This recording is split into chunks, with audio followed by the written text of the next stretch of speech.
नमस्कार,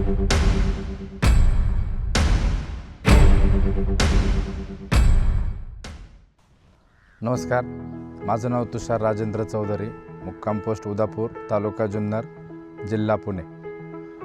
मागच्या 4 वर्षापासून विविध पिकांसाठी टोमॅटो, मिरची, सिमला मिरची यासाठी संकुलचं मल्चिंग पेपर आम्ही रेग्युलर वापरत आहोत।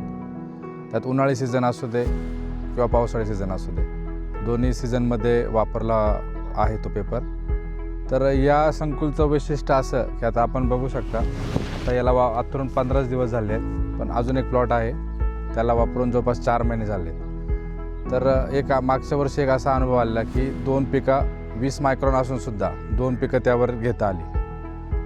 2 पिकं घेऊन झाल्यानंतर जेव्हा मल्चिंग काढला तेव्हा अजिबात तुकडा झाला नाही किंवा काढायला काही अडचण आली नाही। एकसारखा तो गोळा करून व्यवस्थित फेकून देता आला।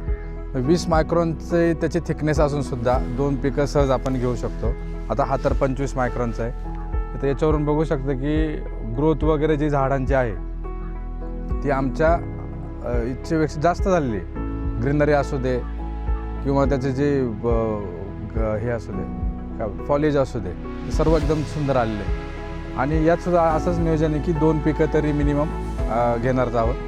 तर ही मिरची जवळपास सप्टेंबर ऑक्टोबरपर्यंत चालेल, पुढच्या वर्षी म्हणजे 6 ते 8 महिन्यापर्यंत ही मिरची चालेल। आणि तिथून पुढचं दुसरं पीक ते 4 महिने, असं 1 वर्षभर तरी हा पेपर चालेल अशी याची गॅरंटी तरी आहे। कारण मागच्या 4 वर्षाच्या अनुभवावरून एवढं तर निश्चित आहे।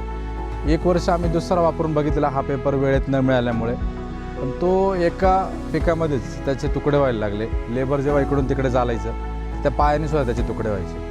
तो काढताना सुद्धा एवढा प्रॉब्लेम झाला की पूर्ण वावरामध्ये शेतामध्ये त्याचे तुकडे तुकडे पसरले होते। संकुलचा पेपर वापरून तर खूप समाधान तर वाटलं, पण नक्की फायदा काय असतो मल्चिंगचा हे या पेपरमुळे, या मल्चिंगमुळे समजलं।